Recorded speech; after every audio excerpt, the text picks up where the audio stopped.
for some other day. We do scream into the night. Nothing ever tries to change, even if I want to realize. 'Cause I've been sitting here, same old ways, taking off without the same mistake. Darling, when you go away, it won't be as simple for you.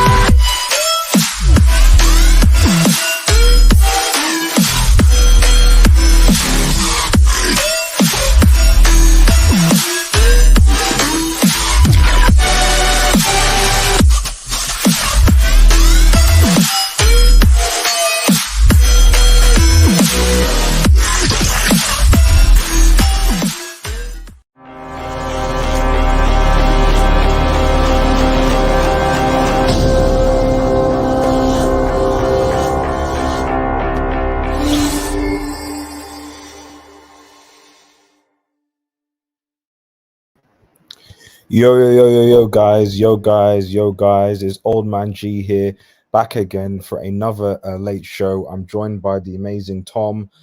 We are here for a, almost like a Friday night roundup. Obviously, we tend to do these like late shows. It's got chill, lay back, etc.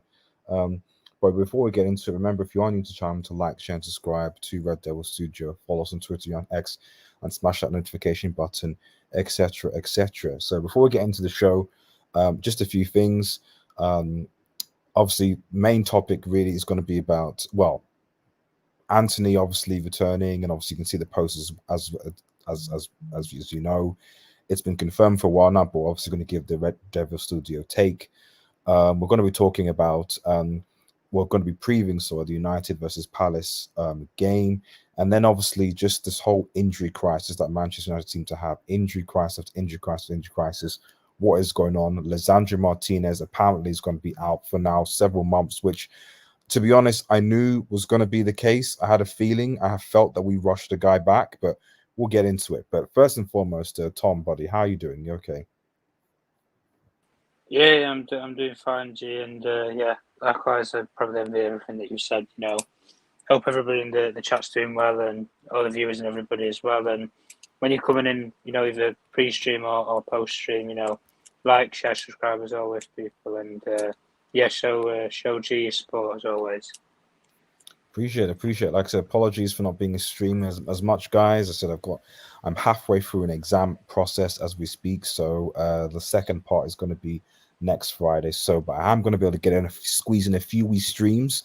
So we're doing a post-match reaction to the Palace game and also a Galatasaray preview. But let's just get into obviously the main, I guess the main news, and that is obviously the confirmation and Antony is back. So I'm just going to read obviously the Fabrizio post, and it says, breaking was Antony is back training and available for selection. Manchester United statement confirms. This is on the Manchester United website for anyone who wants to know. Since allegations were first made in June, Antony has cooperated with police inquiries in both Brazil and the UK, and he continues to do so. As Antony's employer, Manchester United has decided that he will resume training at Carrington and be available for selection while police inquiries proceed. This will be kept under review pending. This will be kept under review. This is the key thing, pending further developments in the case. As a club, we condemn acts of violence and abuse. We recognize the importance of safeguarding all those involved in this situation, acknowledge the impact these allegations have on survivors of abuse. And that was essentially the full kind of statement by Manchester United. And I think I've seen a lot of people, compare the situation to the Greenham situation, and obviously there's talk about Sancho and all the rest of it. So, but and I'm not a lawyer, obviously. I'm definitely not a lawyer. I've got no idea about necessarily like how law works in this instance. But what I would say is that, from my understanding of the Antony case, like I said, I'm not an expert, is that Antony has not been charged, which I think was the big difference between this situation and the Greenham situation, in that obviously this is an ongoing investigation, but he wasn't charged in Brazil. despite obviously the police investigating. He was allowed obviously to fly back to Manchester. He voluntarily went to the police in Manchester and helped, addressed any questions or whatever. And obviously the Manchester police also let him go as well. So that tells I think it's important to establish, at least in this case, and again, I'm not a legal expert or anything, but the key thing is that while this is an ongoing investigation, the key thing is that Antony has not been charged. He's not with anything, really.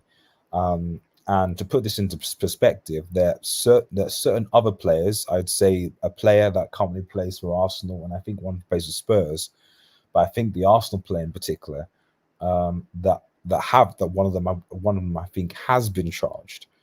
So I think that from an employee point of view, again, I'm not an expert, but from my employer point of view, I'm not entirely sure how Manchester United could have handled things differently. I think that what they've said, and I think this was what it was key, which is this will be kept under review pending further developments in this case. And that's the key thing here, really.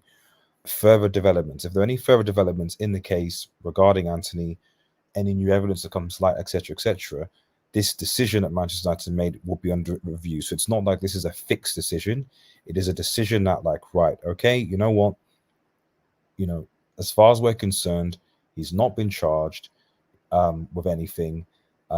He's not even on bail, so it's just an ongoing investigation that is taking time.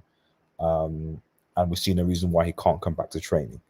Would you say that's a fair representation of things, Tom?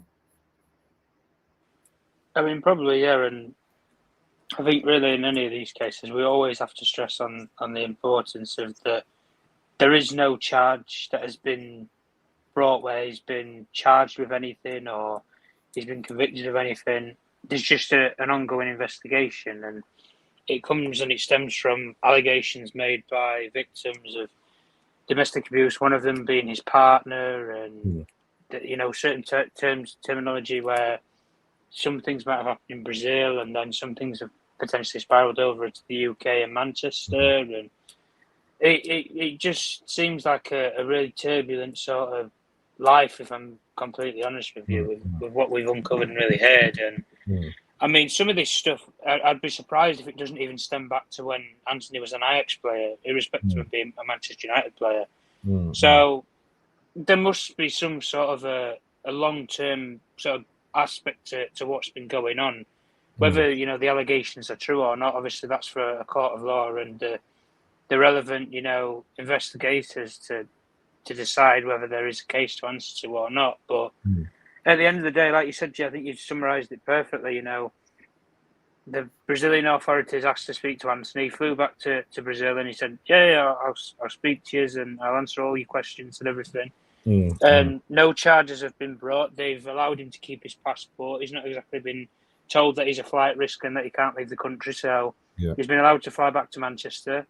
And as soon as he's landed in Manchester, he's took it upon himself to coordinate with Greater Manchester Police, who have been made aware of the allegations and that they were running a joint sort of investigation for allegations that have been made in this country against Antony, and that they're joining the same task force as Brazilian authorities to try and establish what's been going on. And he, I think it was either today or tomorrow, I could be wrong anyway, I've had a couple of things on my mind besides football really related. So with Antony, he volunteered to go into a police station. He was there for 5 hours with his brief, his personal aid, and all the different legal aspects around him and surrounding him. And they walked out of the police station. No charges were brought, and at the end of the day, that on a voluntary notice. So I think there is an intent really from himself to clear his name at the end of the day. And I think, as you said, G, that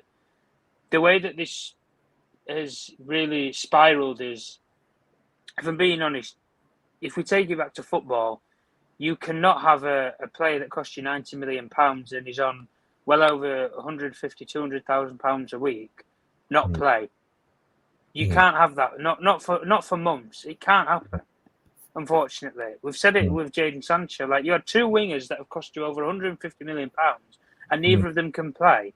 Mm. You can't have that in football terms. You can't have that, unfortunately. So at the end of the day, the way that it's looking like anyway is that they're going to get him back into training and see what sort of physical condition he's in. And I'd probably expect that the coaching staff are going to put him through his paces for maybe a week or two, get him back up to fitness speed, and then probably pretty much business as usual. And while the investigation conducts itself, and at the end of the day, I think United probably at this point right now, they obviously have to look at the situation from their aspect in terms of they are a business as well as a football club, and the sort of damages that the allegations against them. But they've already said that they condemn any acts of domestic abuse and violence against women and the importance of safeguarding. So they've outlined that they are completely against the accusations that have been made, and that's Antony's case to fight for. But it looks in this case an instance that the employer in this case are still wanting to work with Antony in a way. So at the end of the day, either or way, the only parallel that United have in this situation is that they have to pay the guys. They have to pay the guy. That's the parallel, really. So, and if they didn't, and if they refused to pay him, or they cut off payments to him, well, Antony and his legal team would just sue the football club, and then they'd get paid millions rather than what you'd be paying him 100,000 or so per week. Yeah, so exactly.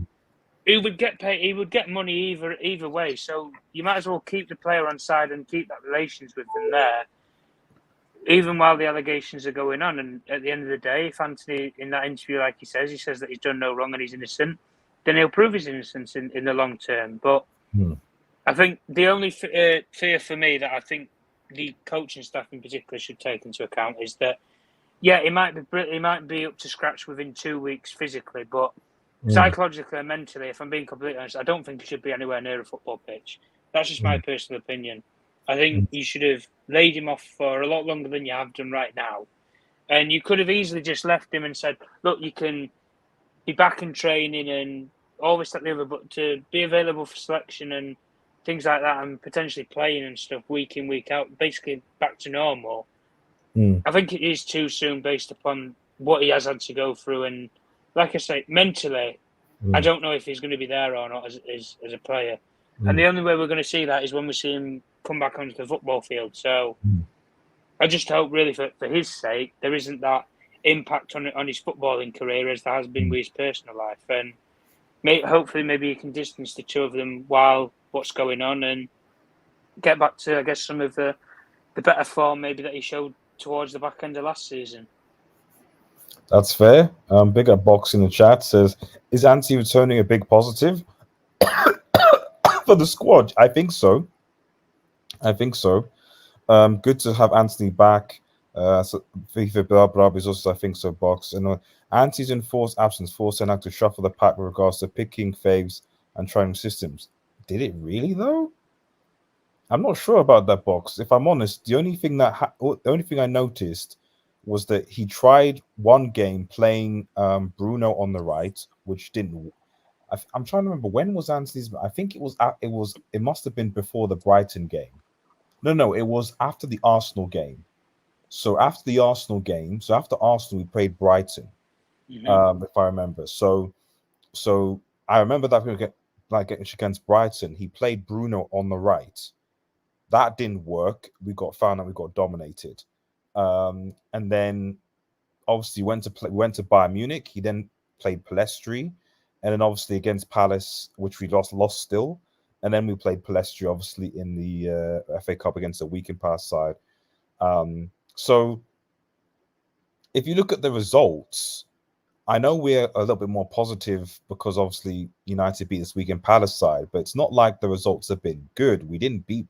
We lost to Brighton at home, and we lost to Vinny away. And while I don't necessarily think that Antony's still much to be desired. I think the thing that I kind of see is that it's more just the fact of having options in the squad right now. Right now, this squad and we're going to come to injuries in a second, but the squad is getting very, very bare again. Obviously, you've got the Jadon Sancho standoff, which just doesn't seem to be resolving anytime soon.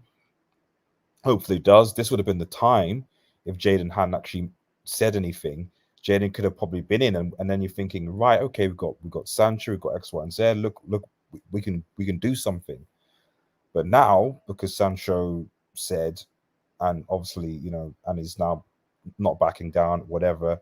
You know, we're down essentially. We're down 2 right wingers. You know, so I love Palestri, and I actually think that I actually prefer playing Palestri over Antony, because Palestri actually dribbles, can take on players, and feels more like a traditional winger than Sancho, even Antony. However, what I would say though is that Palestri is still a kid, and to expect Palestri, you know, the likes of Palestri, Garnacho, Hannibal, you know, you've got 3 kids in.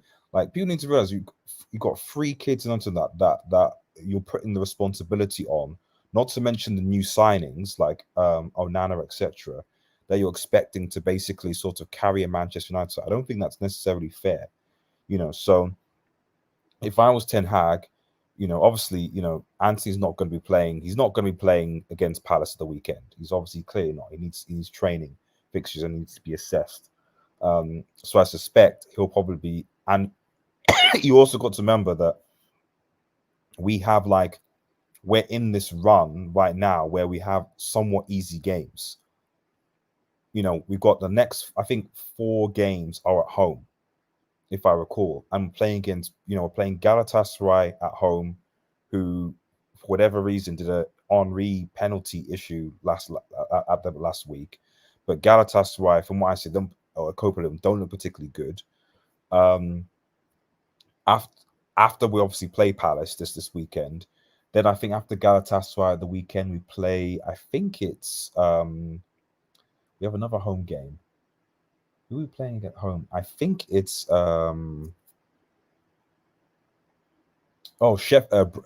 Brentford. Sorry, afterwards, who again are looking okay. You know, then we've got Sheffield United away. And then we have Copenhagen at home. So these are not particularly difficult games. And I think certainly with the likes of Mount coming back, Amrabat coming in, you know, Martial obviously is available. You know, to be honest, if it was up to me, the best front three for me for Manchester United is Martial, Højlund, and Palestri. Maybe if you want to, at a stretch, you put Martial and then put Garnacho with Palestri, maybe, you know. So, because I still think, I still prefer Højlund as a number 9 than Martial, you know. So, but yeah, we'll see what happens with it. Mercer's Martial should start. This is the thing, you know, it's the same as when we're going to talk about the injuries in a second later. It's like, I love Martial. I'd love Martial to start, but we don't know. Unfortunately, we just have a very, because of the games, because of players, we have a very injury prone squad. In fact, I think probably Bruno Fernandes is Fred. I think was Fred and Bruno, and I think Casemiro. To be honest, all the Brazilians were probably the only players to me in the team that were, for whatever reason, not injury resistant. Every other player in the squad can pick up injuries. I don't trust Varane. I don't trust Mount. I don't trust Martial at all. You know, even Rashford and McTominay pick up injuries. Maguire Maguire does. I think Maguire's still out. You know, so these are the things. You know, so I think that when we're looking at Martial for me is a is an impact last 20, 30 minutes type player at the moment in time, until he can get some measure of, not because I think Højlund should start over Martial, but because if Martial plays more than 60 minutes, he's going to get injured again, you know. At the moment, I'd have Palestri, Mount, Fernandes, Garnacho, Martial, Højlund ahead of Antony in pecking order. I guess it depends on where you want to play Antony, because there's definitely no point in playing Antony on the left or on the middle at all. You know, definitely not. That just makes zero sense. So if you're going to bring Antony to Steam, he only plays on the right, because, as you said, we've already got enough options on the left so far. Højlund is going to play centrally anyway. So really, his spot is between Palestri, Mount, and to be honest, I don't really like playing Fernandes on the right. I don't really think it works, but I'll give you Palestri and Mount, plus or minus Garnacho, who I think actually should compete with Rashford on the left. But there you go. But I mean, just going back to you, Tom, like, how do you see? Because obviously you said that you feel like he should be away from the game a bit. Obviously he's back to training. Ten Hag obviously wants him back. How do you see Antony coming back into this team? Do you see him going back on the right? Do you see him displacing anybody? You're like, what do you think? How do you see that happening? I think personally, as soon as he's ready and he's fit to play, he will play. Whether that will be Galatasaray or following game weekend, like match weekend, who knows? But the only thing I'd probably like to see really is I wouldn't like to see him play somewhere like Galatasaray. I don't mind if he wants to come on for like 20, 30 minutes and get, if you like, put his feet back on a football pitch and then go into the game at the weekend and then start. But to just chuck him in at the deep end, straight away would be ludicrous, I think. And I think, to be honest with you, I think it would be a little bit discrediting and probably a bit disrespectful when you've had young kids that have had an opportunity, the likes of a Palestri and a Garnacho, who I think really off of the Crystal Palace performance when they played on either side of the wings, both deserve that opportunity to play again. Even against the same opposition, but maybe a more strengthened and hardened Crystal Palace team than what you played in midweek. They deserve the chance. So I think the Palace game will probably resonate itself because he won't play. But for me, I just think that overall, if Erik ten Hag just slings him back in there on merit, then I think it's really, really disrespectful to the entire rest of the attack in mind of Manchester United. Because if you're just one of your guys has just come back and you've had the sort of impact that the kids have had, like Palestri and Garnacho have had, where really they have grasped their opportunities when they have had the chances. Like Bayern was a graveyard shift for Palestri when you're going against Alphonso Davies, but as soon as you put him in a game that's actually compatible to him, like Palace, he shows up. So again, you can say the same thing for Garnacho with the impacts coming off the bench and obviously starting Palace as well. There was that reaction there as it would be. But I just think if Erik ten Hag's going to sling him straight back in there, I think it'll be a massive discourage to the whole team, really. Based upon that, I just think that you've got to earn your way back in. That's what your squad is. That's what a team should be. It's supposed to be competitive. And look, you've had a couple of weeks away for personal situations and everything. Yeah, we can all understand that. But you've been away. You've been away from the football pitch and other kids have stepped up in your shoes. So now you need to show why you should be playing over them, effectively. And I think creating that competitiveness, especially in attack, where for years we've only basically stuck with one front line, that's been it. There's been two of the players have always played for the last 5 years when they're fit, is Martial and Rashford. And the right winger's only really been the sticking point for the last couple of years, ever since Mason Greenwood and everything that happened there, and that ruined sort of that three-way partnership that they had up front. But I just think with Antony, like, at the end of the day, you can look at it from two perspectives. If Erik ten Hag is just going to look at it as, well, he's my guy, and I think really when you bring him back in, the right-hand side, when you're going to be playing Delo with Antony, we know that the right-hand side is normally good in this team.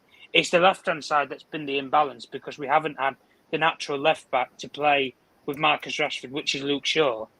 So there has been that imbalance in partnership on the left-hand side. And again, with what we've seen with Reguilon going out today and Martinez as well with injuries, really and ultimately, they're just going to have to cover up everywhere. So I think if you can get any player back, you need them back at this moment in time. And even Antony, I mean, if it come down to it and Delo blows out, like, you've got no fullbacks at all. You're going to have to try, so I don't know, play Antony as a right wing back or something. I really don't know. You're going to have to, you will have to compensate for something. So really, as many players as you can get back at the moment, the better. So, but I wouldn't sling him straight in there because I don't think he's psychologically ready to play the competitiveness that the Premier League and the Champions League will offer. So I would personally put him gradually in, but if I'm being honest with how Ten Hag works, I think he'll just sling him straight in and just hope for the best, really, because because it's almost as if, well, I know this player more than anybody, so I'm just going to sling him straight in there and hope he can distance, the off the field stuff and the allegations to playing football on the field, and hope that there is that separation between the two. Big up the chat, everyone. Thanks, everyone. This is also a slight Q&A as well. So if you have any questions for me and Tom, get them in as well in the chat. Really appreciate it. Make sure you like the vid, and subscribe if you're new. Obviously, we have passed the 4K mark, so thank you guys so much for those who continue to subscribe to the channel. We will obviously be doing a 4K subscriber celebration at some point, but yeah, I just want to thank everyone again for the ongoing support for the channel. Roll on to 5K subscribers, guys. Roll on to 5K subscribers. So I think, at the end of the day, just to wrap up the kind of Antony sort of discussion, I think that at the end of the day, he's obviously back in the fold. Ten Hag obviously will at some point use him, but yeah, I agree with you that I do think that he should earn his place back. And as far as I'm concerned, he shouldn't be playing against Palace, and definitely he won't be. I think it's confirmed, actually. And against Galatasaray, you make a case it'd probably be better for him to come from the bench. And of course, then you now have a bit of quality that can come on, if needs be, depending on things happen, or if and hopefully, as I predict, that United actually can put Galatasaray to the sword. You can then bring on these additional players to get minutes, legs in, and stuff like that in, so that way you're not really risking anything, But obviously, we'll see what happens. Before we could do the obviously preview, obviously just want to touch on the whole Lindelof and Reguilon situation. Now I'm going to quickly just go back to Fabrizio, man, because there was a statement here, and as you can see, Lisandro Martinez, will be out of action for an extended period due to the aggravation of foot injury suffered in April. For those who don't know, he broke his, I think it was third metatarsal, I think it was. The Argentine defender experienced a setback Premier League game against this month. And it looks like he's going to be out for a good 2 to 3 months, is what I'm hearing, which is not good at all. And to be honest, I knew...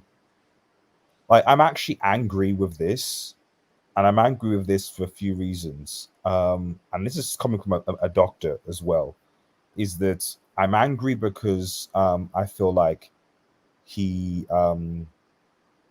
came back too soon to play for Manchester United, pre-season, season, what have you, even though I know he wanted to.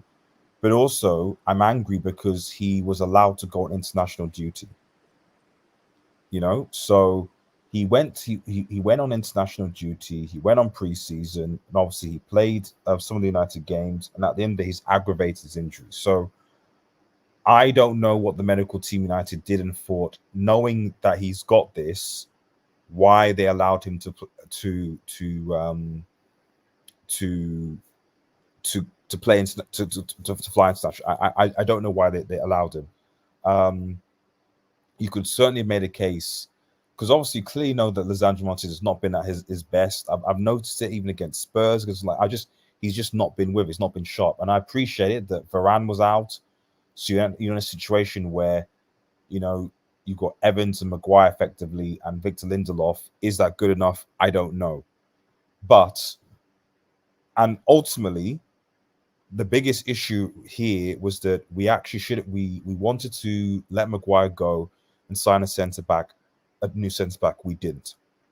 That's where the true fault is. The true fault is in the Glazers, that we should have signed a new centre-back in the summer to come into this team. We didn't. And so we're now going to be relying on Harry Maguire, Johnny Evans, etc. to get us through these games. Now, to be fair, I'm hoping that by the time we finish these, what I would deem to be, in quote, easier games, and after the international break, that you'd like to think that we can get at least some more players back.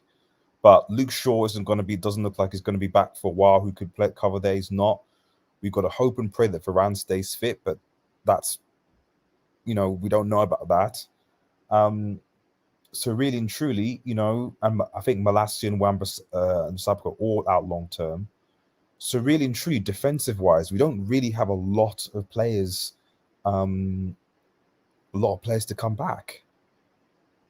We don't. They're on long-term injuries, and Lisandro's now on a long-term injury. So we're left with an injury-prone Varane, Johnny Evans, Harry Maguire, and obviously Dallo, if you're talking about fullback. Reguilon, obviously, as you know, Reguilon is injured. It's crazy. It's actually crazy how many injuries there are on the United back line. That now I suspect at the weekend, for people thinking they're going to see Sofyan and Amrabat in the midfield, that ain't happening. Amrabat is basically going to be our left back effectively, left back effectively until further notice. That's the reality here, So, and if you're going to centre backs, we get into the point that you might end up having to play McTominay, Evans and Maguire together, or maybe even McTominay there. Who knows? But what do you think about this this injury crisis, man? Because it's bad, man. It's bad. Yeah, of course it's bad. And so to interrupt, just to answer Rob's question, who do you think does play at left back and centre back? Thanks. So just to say, Varane, obviously, it'll probably be Varane and Lindelof, I suspect. And then what he'll probably do is he'll probably take Varane off at maybe, depending on the result, 60-70 minutes, and bring on Maguire. That's what I think. And then maybe he might try playing Maguire and Lindelof against Galatasaray. I'm not entirely sure. And as far as left back goes, it's going to be Amrabat. And then United should have built in defense. Well, we should have done it this summer, but we didn't. But sorry, go on, Tom. Yeah, no, I think really from everything that you can take from these injuries, Man United played 62 professional matches last season. And in total, with all of that, they also had, a lot of these players, a World Cup in between. Mm-hmm. So that's an added 10, maybe 12 matches, depending on certain players got to the final and further in the competition. So really and ultimately, a lot of these players, some of these players have played over 70 games last season, which is ridiculous. And then they've had a lot of them have had a full pre-season this season as well, where we've played 6-7 pre-season matches. I think we've played the most ever pre-season matches ever for a pre-season campaign, which I don't really think was good preparation, if I'm being completely honest. I think you just keep to the standard system. You play your 5 matches, abroad, and you globalise the fan base, America, Asia, wherever, and then you have that one knockoff game at Old Trafford, and that's really how it should be. Not all of this where they fly to America.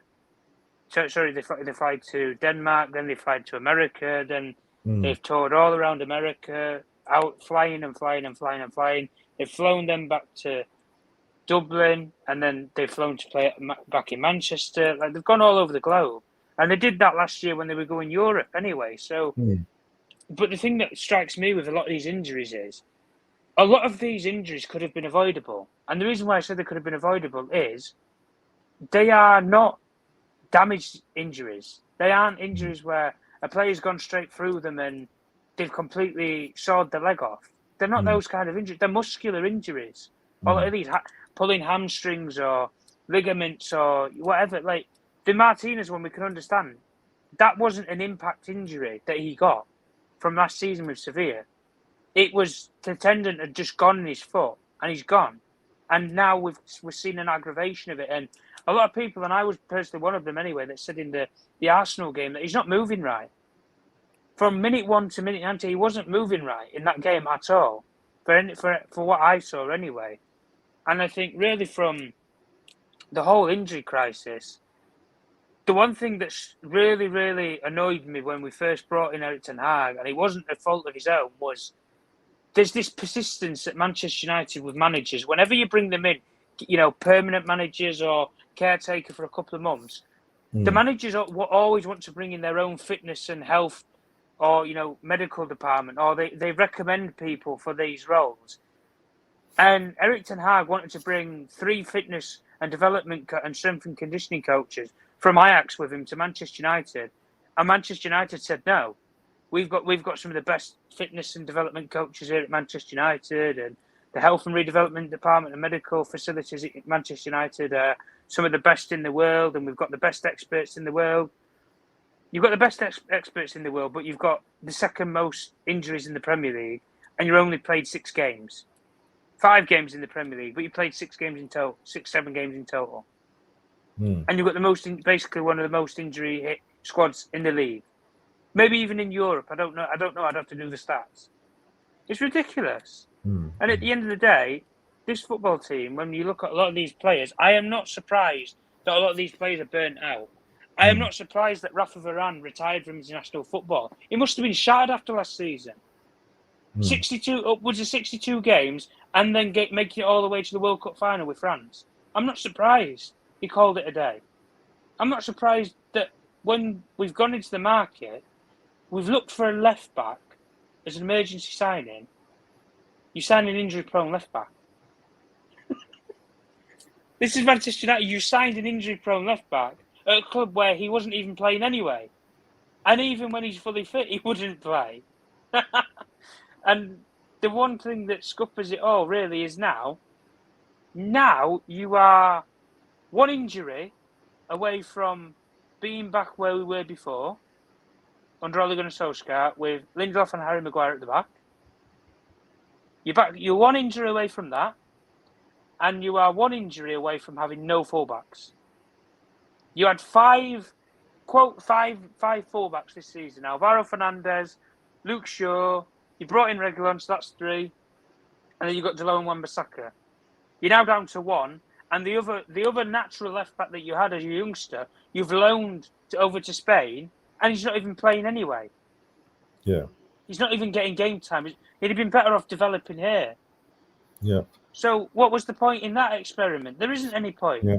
And it's not as if you've got a youngster that you can bring up from the youth ranks and give him a go, or you've got a Brandon Williams sitting there. You've got fucking nobody right now. You have got nobody. And you're having to compensate and play a midfielder who's not a naturally left-sided player as it is anyway, on that side. And yeah, he did okay in Crystal Palace. He was playing against an 18-year-old youngster. Yeah. Yeah, exactly. He's going to be playing against proper players who are going to turn on him, going to run at him. None of this where the youngster's just going to run at the byline or he's going to play the simple pass backwards. It's not going to happen. Yeah. So, at the end of the day, the only thing that I could think of that could maybe, just maybe, compensate for this is do maybe what he did in the Palace midweek game, but he's got to play it from the start. And what I mean by that is he plays 3 centre-halves. He plays Lindelof as the natural-sided left player. He plays Maguire. Actually, no, sorry. He plays Maguire, Varane, and he plays Amrabat at left back, and you play Jalou at right back. But you have Casemiro who will drop in and be the third centre-back, if you like, with Varane, Casemiro and Maguire, and you have Jalou and Amrabat, which inverting into the midfield. And then you can overload and overcome back the midfield. And then Amrabat would be able to play that midfield role, but you just wouldn't have Casemiro there, which is effectively what we saw from the second half until Amrabat got taken off. That was basically what we saw for the whole 90 minutes, for the whole pretty much majority of that game. So, again, there's ways and means about it, but at the end of the day, I don't blame anybody else on this decision other than Manchester United.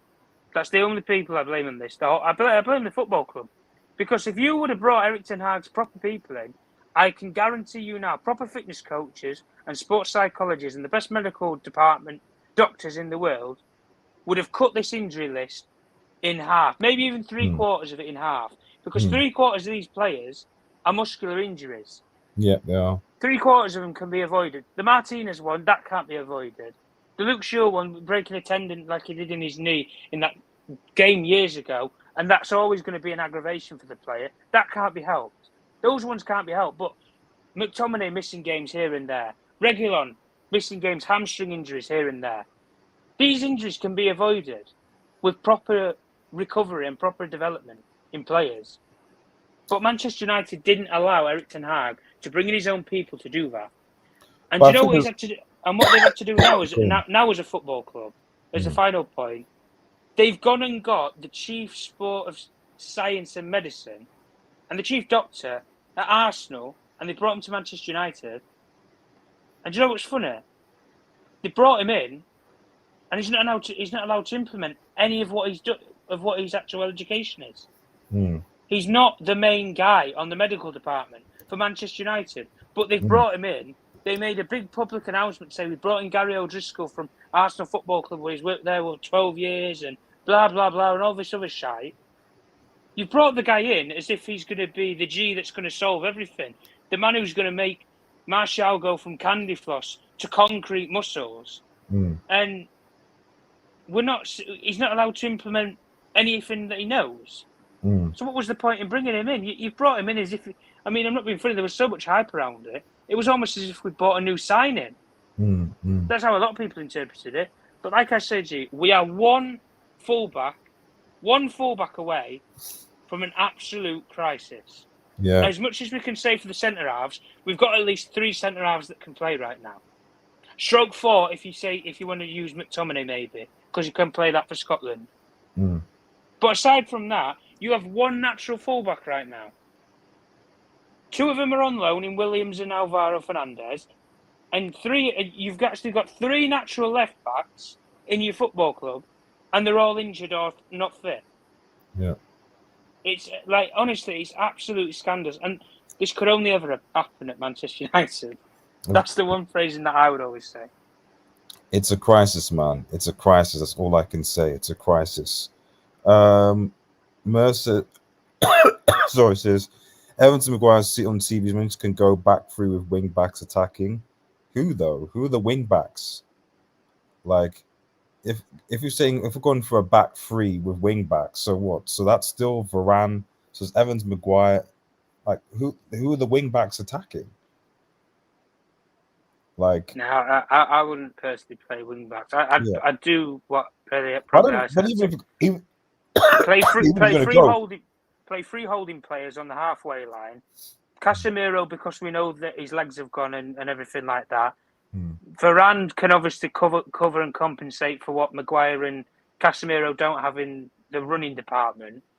And then you can just introvert Amrabat into the midfield, which we know has the legs to then operate. But even playing wing-backs, G, who can play that? That's what I was saying. We don't have anyone like, okay, you've got Delo. Delo is the only fully functioning fullback. Amrabat is not a wing back. And I don't think Delo's even a qualified wing back, if I'm honest. We can say he's good in the attacking third, but wing backs take the ball to the byline. Delo just puts the ball in the box or recycles possession. He doesn't drive at the byline unless a player plays him for the ball down the line. No, which he's not built that partnership with a right winger to do that and to have that understanding there. So it's a struggle. But like we say with Manchester United, at the end of the day, if they don't recruit, I don't even care, a full-back or a centre-half, preferably one that can play both. If they can't recruit somebody, maybe a Todibo who can play as a right-sided centre-back and potentially as a right-back. We need the recruit. We need it in January, but I think the fear is that United are broke, basically. And so... they sold all these young... I think I've told this before anyway. Sold all these young players that everybody was criticising about that for the price that they sold him for, like Noah Emirhan and Zidane Iqbal, and they got rid of Charlie Savage, and they got rid of all these young players for like £1 million each or thereabouts. That was just the money to cover the loan fee to get Sofyan Amrabat for a full season. Yeah. So if that doesn't tell you how skint Manchester United are right now, I don't know what does. Because on the peripheral of it all, you have an injury-hit squad, and what are you going to do? You're just going to get another emergency loan in January. Yeah. But what emergency right backs or centre halves are there that are probably Manchester United level that you can get out there. Yeah. They're far and hard I mean, to recruit. I guess the hope would be by the time we get to because Luke Shaw and Wan-Bissaka and Malacia, it looks like, they said they're long term, but it looks like they should be with us before the end of the year. So by the end of the year, we are going to be having, I'd like to think that by the time we face Bayern Munich in December, that Malacia, Luke Shaw, Wan-Bissaka will be back, which would be great. And hopefully Lisandro will be back. But you're right, it doesn't matter because we still need a centre back. We can't because these players are going to get injured, and it's frustrating. Gigi, let's put it like this: the two centre backs that everybody wants to start week in week out, we can now safely say are injury prone players.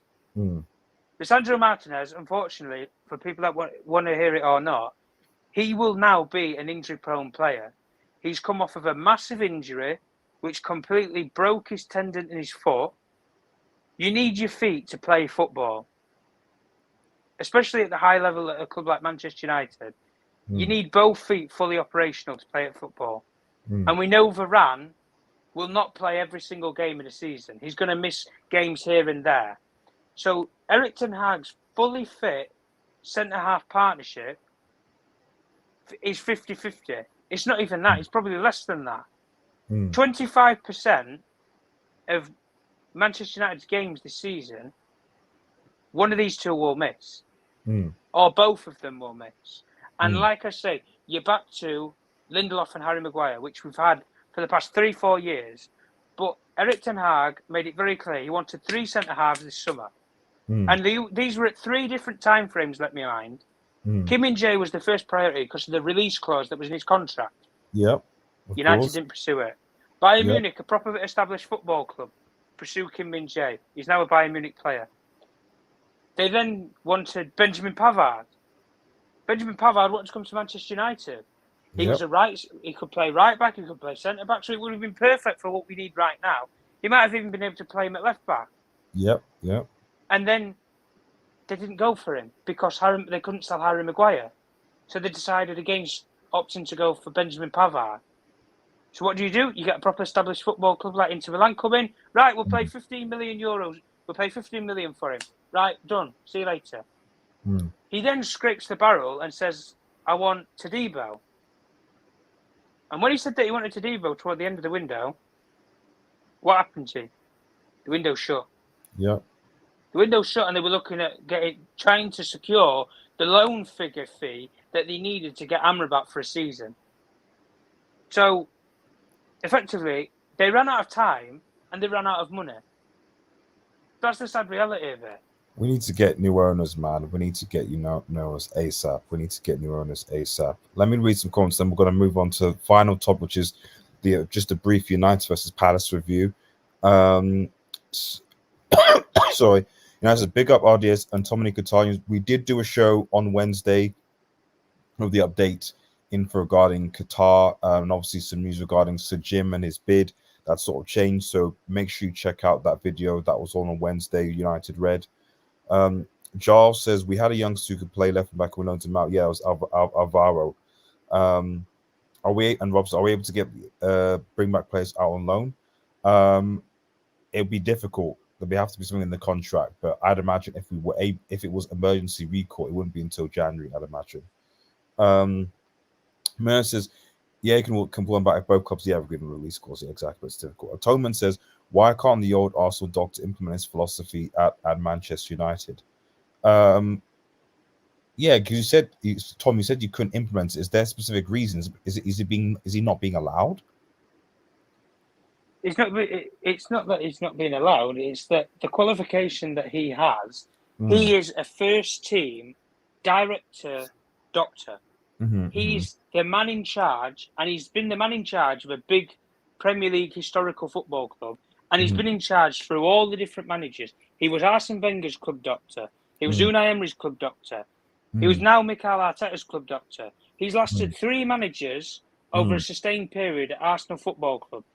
If that doesn't tell you something about how good this guy is at his job, then I don't know what does. And in those, you can say it for what it is. Arsenal, for a lot of those campaigns, they didn't have the exodus that United have currently right now with these injuries. But this implementation of his philosophy, they've brought him in as a head of sports medicine. Sports medicine and club doctor are different. Sports medicine works on behalf of sports science and the sort of analytical things that you can do to develop a player. So, for example, they don't have tissue decay when they have an impact injury. That they can build a young player up physically a lot quicker than they have done recently. Therefore, when you see these training videos of Antony or Kobe Mino, when they do these training videos and they're building up the muscle growth for the next 3-4 months, that won't have to take place in a pre-season. That will be a duration of, they can do these developments, but they can develop for a full season, not on the off-season. That's effectively what Gary O'Driscoll's role is right now. And it's a damn shame that Manchester United don't use his expertise in the right area. Because if you had him as a club doctor right now, like I say, give him till January, when you said, G, from January, that's when I would say, give him a clean slate, because a lot of the players will come back there by then. Yeah. And from January to the end of the season, I guarantee you, there will not be any more than 3, maybe 4 first team, probably match day squad players missing. Maybe the odd one first team player, but we have that every so often anyway. It's very rare that a team will ever play with a full starting 11 for more than 6-7 games without picking up one injury. And that's not just Manchester United, that's any team. So, effectively, if you give this guy the keys to actually operate his qualifications of what he does and his knowledge, then you will see the full fruition of what he can do. And as I said before, people made the joke about it with Martial turning in from muscles from candy fuss to concrete. You would not have all these injuries that you have right now. You wouldn't have needed this emergency loan for pissing reguilon, because Malacia would have been finely tuned, or he would have been fit enough in a position where he would be your natural starting left back right now. Or, as I say, you wouldn't have had to send Alvaro Fernandez out on loan, because they would have put a development plan in place for him that he can follow for 2-3 months that will bulk him up. So he wouldn't get bullied. He wouldn't get turned on. He wouldn't just get barged off by a more physical winger who's been playing in the Premier League 5-6 years and knows the league like the back of their hand. But you don't entrust these people to do their roles. And at the end of the day, if what I've just explained there doesn't explain the true failings of how Manchester United are a corporate business and not a football club, I don't know why. Because health and recovery should be the first priority for any football player. Forget scoring goals, forget the fucking Ballon d'Or, health and recovery. Because if you don't have good health as a footballer and you can't recover after having to play 3-4 games in 10 days, you ain't going to play football at a high level. And any medical practitioner will tell you that. And I'm sure G in his department, with what he does for a living, will tell you, if you can't consistently play 3-4 games at a high level, then you're not going to cut it as a top footballer. And that's why maybe in the minor percentage, there's a 0.2% in the UK that you will ever make it as a footballer. 0.2%. So if you do, enjoy it. Enjoy it while you actually have it. Because there's a minority that will never get that opportunity to do what you're doing. No, absolutely, Tom. I mean, I have a lot to say on I definitely have a lot to say on this topic, and I would. It's late in the UK, so I've got to round things up. But let me quickly read his comments, and we'll go next to the to United Palace. Wing backs could be Garnacho, but on one side and Dalot on the other side. Garnacho can't be a wing back. I love him, but Garnacho definitely cannot be a wing back. It never works when you buy injury prone players. Obviously, Justin, we need new owners as fast as possible. Actually, get the right people in place, not players but staff, to ensure we won't have 2/5 of the team injured. That Cucurella deal was going to be beneficial. I mean, Cucurella is also an injury-prone player. I'm not going to lie. So it's systemic in football, and I think there are clear reasons why. And in my opinion, I think a lot of it has to do with, as I said, lack of conditioning, the amount of games that are being played. And it's why I confidently say that Pep Guardiola is going to win the Premier League. I don't say that. People say, oh, Pep's not. No, he is going to win the Premier League because Man City have the best depth of squad. So that if any of their 5 team players are injured, they've got enough quality in their on their bench and in their squad that they can still beat most teams. That's why they're going to win Well, the league. like you say there with City, they've lost their best creative player in Kevin De Bruyne, and their best, in my opinion anyway, their best defender in John Stones, and they've still won every single game up to press, barring the Newcastle game. Exactly. So That's why it looks no different to last season. exactly. That's why I'm saying people are like, oh, City, no, City are gonna like. I can say that now, even in September, I can say City are going to win the league because, as you said, they can get rid of their best. Haaland doesn't have to play. De Bruyne doesn't have to play. Johnson doesn't have to play, and they've still got enough quality based on good signings that they made in the summer, but also consecutive summers to get where they want to be. No team is close. Arsenal, Spurs, United. You take a few or 3 or 4 key players out of the squad. Now, I confess that the fullback situation at United is ridiculous, but still. Rob says it's Tommy's great point about signings in the back. It's concerning was it could cost, and it will. That's why, guys, I've been very clear. All my expectations for this season is just get top 5, and if we can get a good cup run, that'd be great. That's it. Because when I saw how he acted in the summer, and with once again under the current ownership, piss poor transfer window in the way that we're able to handle things, and obviously the fact that we still have players that shouldn't be at the club, injury issues. I don't really know what anyone is expecting. We're not going to be winning the Champions League. We're not going to be winning the Premier League. So the only thing left is really a decent cup run in an FA Cup or Carabao, which, depending on what happens against Newcastle at home, might end soon.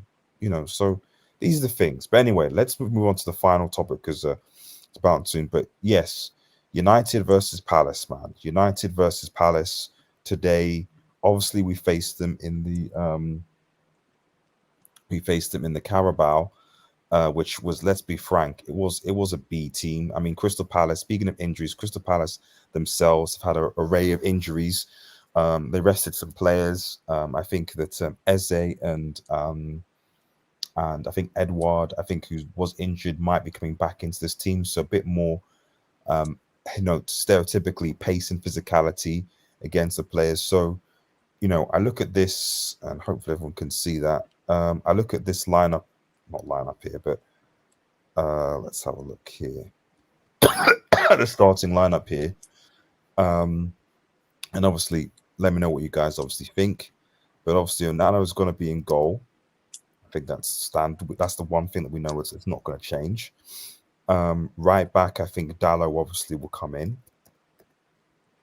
Now, I think he is going to start. I think he is going to start Lindelof and Varane. But I think the hope would be that Varane can come off after 50, 60 minutes, something like that. But I mean, this is going to be this is, I think people need to be careful. Like, this is going to be a Palace side that are going to be are serious now. Because to be honest, people are laughing at Pep Guardiola. Oh, he got knocked out of the Carabao, etc. But as far as Pep concerned, he's like, oh, well, that's one less competition. I can prioritize winning another Premier League and UCL and not get injured players. Let's keep it a stack. Crystal Palace, we don't need to be in a stupid competition. We need to stay in the Premier League.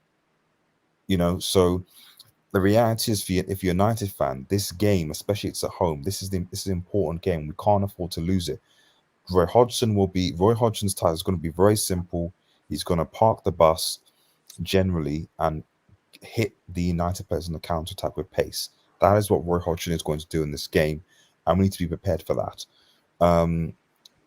So you're going to have Dallo here. You're going to have Amrabat. I think he's going to play Amrabat in the fullback position again because we don't have any options. Then in your midfield, he'll play Casemiro. Now, this is where things get interesting. I think obviously what will happen is Amrabat will probably invert and come inside to support Casemiro. Now, I think, because here's the thing, because Mount obviously is back. Is he going to play Mount and Bruno here together? I'm not sure. Obviously, you've got Hannibal as well, I think Hannibal's been okay. I won't say Hannibal's been amazing, but he's been okay. So I think the question in midfield is, now that Mount is back, do you bring Mount back into here and you play Bruno and Mount? Or do you play Hannibal and Bruno and then play Mount on the right? And I don't know what touting, because I just have a feeling that Palestri isn't going to start. I think Palestri's not going to start. So, and obviously Antony's not there. So my hunch is that he will place Mount on the right. He'll place Bruno in the midfield, and then he'll place a play of Hannibal. I don't know what you think about that, Tom. What do you think? Well, I think the team that you've constructed already from bottom to midfield, I think I can't argue with any capacity. Me, I think he will play Fernandes, and I think he will play Mount. I think he will fit them both in the same team, but I think what he'll do is he'll end up playing Fernandes in the middle, and he'll play him next to Hannibal, because as we said, like Hannibal, I don't think he's been amazing. Like you, I don't think he's been amazing. No, but he's gave us that energy and that the actual tenacity. He's in better midfield than McTominay. that we haven't seen. Yeah. He's a lot more mobile than McTominay or Eriksen will ever be for the stature of the players that they are. So that's probably what I would do, and I think he'll play Mount on the right wing, not to stray based upon that Palestri maybe doesn't deserve to play right wing. But I just think if he can lock down one of the sides, one of the wide areas, he's going to do. And I think Mason Mount, from a defensive output, can complement Delo a lot better than Palestri will, because he's a more experienced player. And yeah, he has played the wide right role before, so he will be able to adapt to it. But I don't think playing Mount on the right wings to help us in the attacking third. I think it will be more based upon that it'll be from a defensive output. But if we can do what we said we can do, if you can drop Casemiro into the fullback, back into the defence, you suddenly have a spine of Varane, Casemiro, and Lindelof. And then if you can have Delo and Amrabat invert into that midfield, well, suddenly you've basically got an overload of 5 midfielders. 5 midfielders, and you can play Rashford and Højlund as split strikers if you wanted, next to each other. Or you could literally just keep them as they are. Wide left and wide right, and Delo can provide the width on the right. So you would still have, as I say, 4 midfielders overloading a Palace midfield 3, which is probably what they will play. And that's the one thing that I think United need to do tomorrow. We need to overload the midfield. I don't care if you have to invert an Amrabat or Delo in there, or you slot a Lindelof to slot in there. I don't care what you do. You have to overload the midfield against Palace tomorrow to have any chance of winning. Because when you don't have your natural fullbacks, Pep Guardiola pretty much came up with that psychology plan last season, where if you're missing a fullback, or you've got a fullback that's more attacking minded than defensive, invert them in the midfield and have your most defensive midfielder drop as a centre half. Which really he adapted that in the Palace game, because he had, at one point, I remember seeing Casemiro, Maguire, and Varane all in a back 3, and then Amrabat inverted into the midfield, which was very fluid in doing that. But if we're going to be naive in this game, it'll cost us. So what I think you've constructed there with the actual team, I wouldn't argue with too much, to be honest. Maybe hack off Varane at half-time, whatever, because we don't know about fitness. But and the thing is, there's enough. At least one of the positives about the 4-6 one says there's enough on the bench if you want to change things. So we actually have Van der Beek, who's there. I don't know what. he won't play him though. He won't play him. But he's there. No. And as far as the front 3 are concerned, you have obviously we've got Garnacho, you've got Martial, they're available that can obviously, although with Rashford coming back, I'm not sure whether he's going to take Rashford off, which I have an issue with. But Garnacho can certainly come on. Martial can certainly come on. You might have a situation where Mount comes off and Garnacho maybe comes on to the right-hand side is obviously a possibility. Or Martial comes on for Højlund, which is what's been happening. But just as we begin to round things off, Tom, what would you say? What are you expecting? What's your score prediction for this game? I think United will win, but I think it'll be a lot more closer than what we saw in midweek. Yeah, I agree. Like with what I saw in midweek, there was a point in that first half where United, I think, were 1 or 2-0 up, and they were just pissing with the ball. And we normally, a lot of football fans, we associate it as called bopping around a team. Man United have been bopped around at Old Trafford before. We've seen it when we lost 5-0 to Liverpool and 2-0 in that game to City, where it was basically a training session. That's what you call bopping around a team. United did that to Crystal Palace. They did it so much to the point where Palace didn't even leave their own half to press forward. I think all 11 players for Palace were behind the semicircle.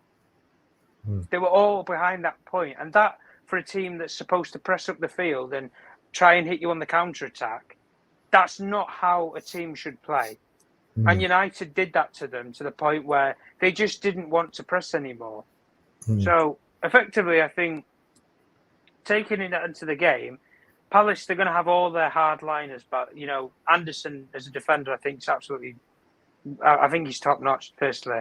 You're going to have him and probably Mark Gahey play next to each other in the centre-half position. So that's going to solidify it a lot more than it was when you played them in midweek. You're going to probably have Decore in the midfield who's going to operate with Hughes and all these players which we know are hard-lining midfielders. They work hard.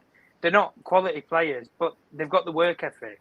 And that's the one thing that I think some United players lack. They do lack the work ethic.